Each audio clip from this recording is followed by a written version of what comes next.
নমস্কার বন্ধুরা, তো চলুন আজকে আমি দেখিয়ে দিই আমার মাছগুলোকে। এই দেখুন, এইটা হচ্ছে আমার রোজি আর এই বড়টা হচ্ছে মলি। এদের আমি এইটুকুটুকু ছোটো ছোটো যখন ছিল তখন আমি দোকান থেকে এনেছিলাম কিনে। আর এখন দেখুন কত বড় বড় হয়ে গেছে ওরা। এখন 3:30 বাজে ঘড়িতে দেখুন। আর এখন ওদের খাবার সময় হয়ে গেছে, তাই ওরা খাবার জন্য ওপরে উঠে গেছে।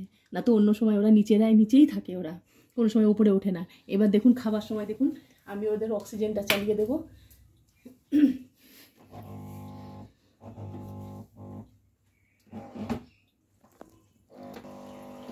ওরা দেখুন এবার বুঝে গেছে ওদের খাবার দেবো আমি। দেখুন ওরা সবাই বুঝে গেছে ওদের খাবার টাইম হয়ে গেছে এখন। এবার আমি ওদের খাবার দেব। ওদের 2বার করে খাবার দিই, সকালে একবার 6:30 আর বিকেল 3:30টার সময়।